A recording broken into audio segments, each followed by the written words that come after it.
Est-ce que le Conseil constitutionnel aujourd'hui, au regard des précédents, il n'y aurait pas une suspicion légitime?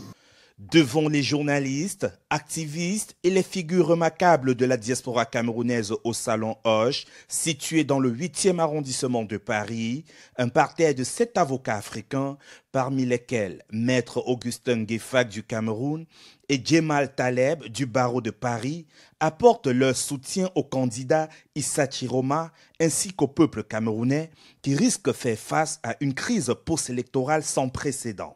Exprimer notre disponibilité pour suivre ce qui se passe au Cameroun, mettre des garde-fous pour expliquer que la situation est grave, qu'elle peut dégénérer, qu'elle peut découler sur des situations inquiétantes, avec probablement un sang qui peut couler. Et donc nous avons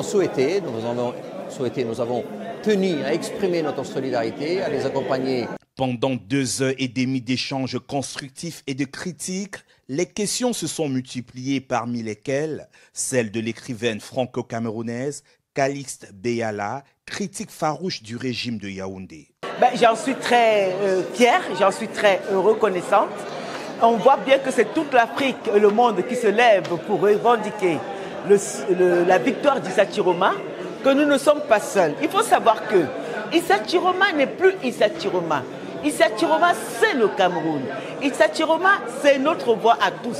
Il est là pour exprimer nos souffrances, nos douleurs, nos attentes, nos espoirs.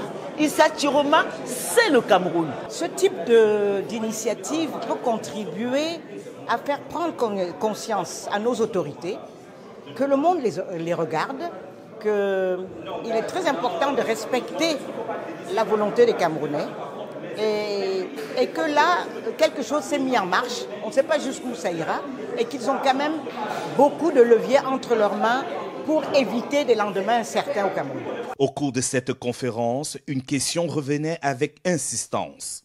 En quoi cette initiative diffère-t-elle de celle entreprise par les avocats de Maurice Kamto en 2018, restée sans suite concrète? Maintenant, il s'agit de lobbying, il s'agit d'une bataille d'opinion internationale, de communication internationale. Ce n'est que le début, puisque vous avez évoqué tout à l'heure 2018, ce n'est que le début. Évidemment, le fait que le terrain soit aussi mobilisé peut galvaniser, porter et soutenir l'action internationale de ce collectif d'avocats. Cette conférence a permis aux avocats de passer un message clair. Le droit n'est pas une illusion. Et pour le peuple camerounais, il est encore temps d'agir dans la légalité pour revendiquer ce qu'il considère comme une victoire confisquée.